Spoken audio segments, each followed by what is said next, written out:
Ninaamini kile ambacho Biblia inasema kuhusu yenyewe, kwamba maandiko yote ni matakatifu, imetiwa moyo.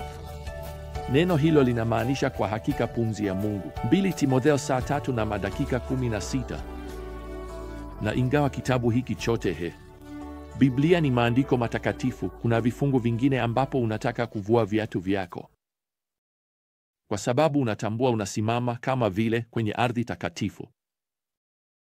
Zaburi sura ya 22 ni aina hiyo ya ardhi takatifu.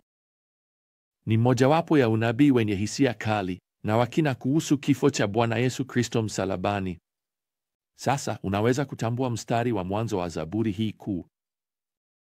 Yesu anainukuu kutoka msalabani miaka 1000 baada ya kuandikwa. Anasema hivi: Mungu wangu, mbona umeniacha? Nataka kusisitiza wapendwa, kwamba hakuna kitu ambacho Yesu alisema msalabani kilikuwa cha bahati nasibu au bila mpangilio. Kwa kweli, Zaburi hii itatupa ufahamu wa ajabu kuhusu jinsi Yesu alivyohisi alipokuwa akipitia hali ya kuachwa na Baba yake. Mtume Petro na Mtume Yohana wanaandika kwamba Yesu alipokuwa ametundikwa msalabani, alibeba katika mwili wake dhambi za ulimwengu mzima. Petro wa kwanza saa 2 na madakika 24 na Yohana wa kwanza sura ya 2 na mstari wa 2.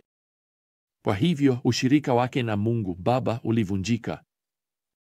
Baba kimsingi alimgeuzia mgongo Mungu Mwana wakati Yesu alipokuwa amefunikwa, kama ilivyokuwa na dhambi zetu. Sasa Yesu aliteseka kama mwanadamu kamili, lakini pia kama mwana wa Mungu asiye na mipaka. Kwa hivyo, anaweza kulipia dhambi zako zote na zangu kama dhabihu katika madhabahu ambao tunayoita msalaba. Zaburi sasa inatupeleka hapa katika mstari wa 6 kwenye tukio hilo la kusulubiwa, na tunamsikia Bwana akisema hivi: lakini mimi ni mdudu na si mwanadamu, nikidharauliwa na wanadamu na kudharauliwa na watu. Sasa Isaya ataandika baadaye katika sura yake kuu, sura ya 53, kuhusu kukataliwa kwa Masihi, na ataandika alidharauliwa na kukataliwa na watu. Dunia zote za Kiyahudi na za mataifa zilipanga pamoja kumuua. Haikuwa tu Wayahudi peke yao, ilikuwa ni Wayahudi na mataifa pamoja hapa katika mstari wa 7. Kwa kweli, Daudi ananukuu maneno zaidi kutoka kwa mtazamo wa Bwana. Wote wanaoniona wananiudhi. Wanasema anamtumaini Bwana au Mungu. Naam, Mungu awakomboe. Sikiliza hili. Mathayo anarekodi kwamba makuhani wakuu, waandishi na wazee walimdhihaki wakisema anamtumaini Mungu. Mungu awakomboe. Wanachofanya ni nini?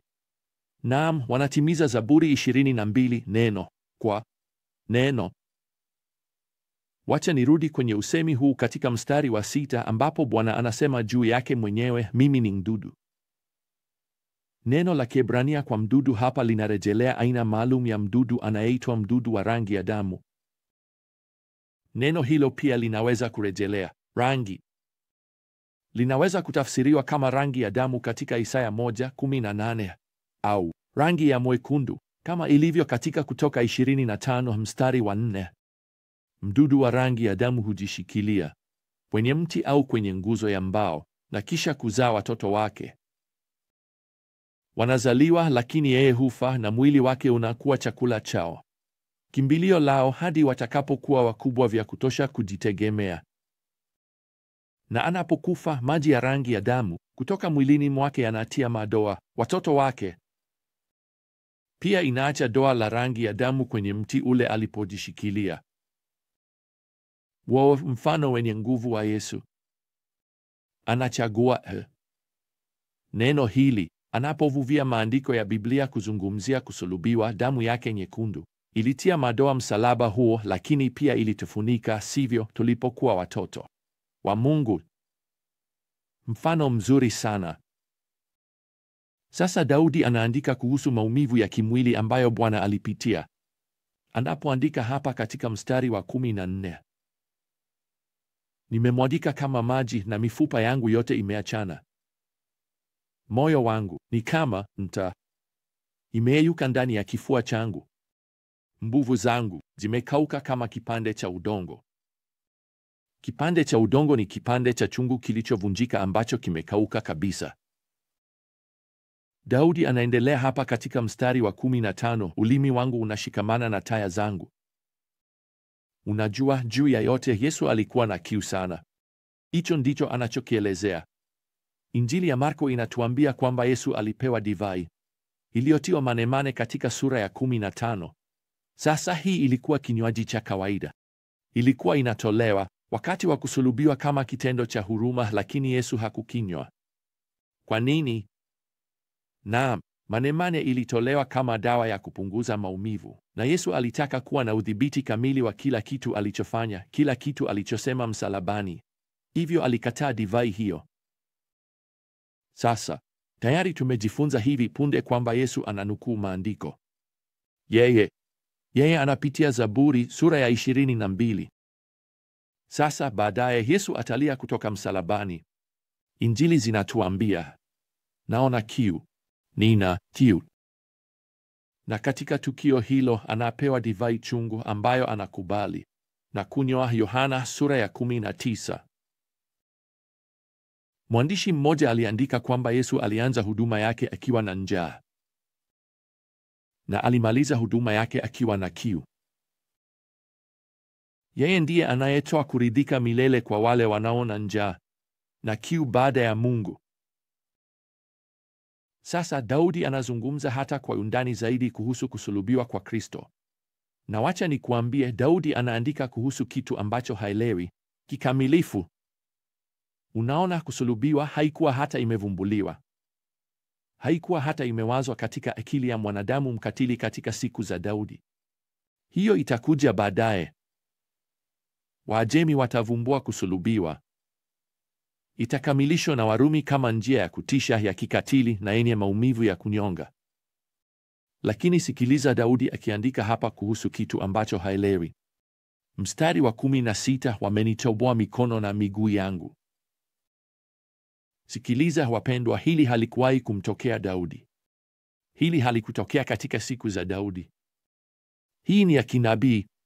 Hii imehifadhiwa kwa mwana wa Daudi, Masihi, ambaye mikono na miguu yake itapigiliwa misumari kwenye msalaba. Sasa kwa hayo, Daudi anaendelea kuandika hapa katika mstari wa 18. Sikiliza hili. Wanagawana mavazi yangu kati yao, na kwa nguo zangu wanapiga kura. Je, hiyo inasikika kama kitu unachokifahamu? Hii ni moja ya matukio msalabani ambayo Injili zote 4 zinarekodi. Kwa nini? Kwa sababu inatoa ushuhuda wa kinabii wa ajabu, ikirudi nyuma hadi Zaburi 22, kwamba Yesu alikuwa Masihi aliyetabiriwa. Injili ya Yohana inafanya uhusiano huo kuwa wazi kabisa. Anaandika katika sura ya 19 na mstari wa 23 kwamba wakati askari walimsulubisha Yesu, walichukua mavazi yake na kuyagawanya katika sehemu 4. Vazi hilo lilikuwa halina mshono. Kwa hivyo walisema wao kwa wao, tusilichane vazi hilo, bali tupige kura kwa ajili yake. Hii ilikuwa kutimiza maandiko ambayo yanasema, waligawana mavazi yangu kati yao, na kwa nguo zangu walipiga kura.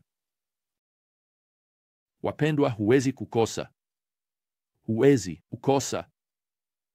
Yesu Masihi aliteseka na kufa msalabani kama vile Biblia ilivyotabiri, ili dhambi zako na zangu ziweze kufidiwa na kusamehewa.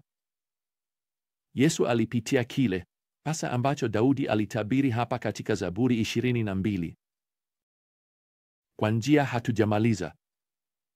Mstari wa mwisho kabisa katika Zaburi hii unatamka kwa ushindi, amemaliza. Kwa njia, neno hilo limetafsiriwa alimaliza kazi katika 2 Mambo ya Nyakati 4 mstari wa 11. Yesu alisema nini kabla tu ya kufa msalabani? Imekamilika. Yohana 19 mstari wa 30. Haya, ngoja nikuambie, Yesu hakusema nimemaliza. Hakuwa. Alisema ni umaliza. Kwa hivyo Zaburi hii hapa inaanza, sikiliza, na Yesu akisema, Mungu wangu, Mungu wangu, mbona umeniacha? Na inamalizika na tamko hili la ushindi, imekwisha. Unaweza kutafsiri maneno katika Injili ya Yohana, maneno imekwisha, kwa urahisi kabisa: imelipwa kikamilifu. Neno ni tetelestai. Alilipa kikamilifu kwa ajili ya ukombozi wako. Alimaliza malipo. Unajua, Biblia inasema mshahara wa dhambi ni mauti, lakini zawadi ya bure ya Mungu ni uzima wa milele katika Kristo Yesu Bwana wetu. Warumi 6:23. Unajua nini? Wokovu ni bure kwako kwa sababu Yesu alilipa kikamilifu. Kwa kweli, kuongeza matendo yako mema, kuongeza matendo yako mazuri, kama kwamba ni muhimu kwa wokovu. Lazima nikuambie, hiyo ni kashfa kwa kazi ya Kristo. Alimaliza, alilipa kikamilifu. Ndiyo maana anaweza kuitoa kama zawadi. Je, umeamini kazi yake msalabani? Je, umemwomba awe wako binafsi Bwana na Mwokozi? Je, umemwomba akufunike na damu yake nyekundu kama ilivyo? Je, umemwomba aondoe dhambi zako? Naam, atafanya hivyo. Unaweza kumwomba sasa hivi. Unaweza kusema tu kitu kama, Bwana, ulitoa maisha yako kwa ajili yangu. Mwambie hivyo sasa hivi. Bwana, neno lako linasema kwamba kila mtu atakayeliitia jina la Bwana ataokolewa. Warumi 10:13. Kwa hiyo, ninakuita sasa hivi. Ulijitoa mhanga. Ulimwaga damu yako. Uliteseka. Ulikufa. Uliilipa dhambi yangu yote. Ulimaliza hivyo. Kwa hiyo, tafadhali, nisamehe. Niokoe sasa hivi. Ninakuamini wewe pekee. Asante Bwana kwa kunijibu sasa hivi. Ulisema kwamba nikikuita utaniponya. Naam, ninapiga simu. Na ninakushukuru kwamba umenijibu. Na sasa kwa kweli, Bwana, nataka tu kutoa maisha yangu, kurudi kwako. Je, umeomba sala hiyo? Utanijulisha. Ningependa kufurahi pamoja nawe na timu yetu yote hapa Wisdom International kwamba leo umempokea Kristo na zawadi yake kwenye msalaba kwa ajili yako. Basi hadi safari yetu ya hekima ijayo pamoja, neema ya Bwana Yesu Kristo na upendo wa Mungu na ushirika wa Roho Mtakatifu uwe nanyi nyote. Amina.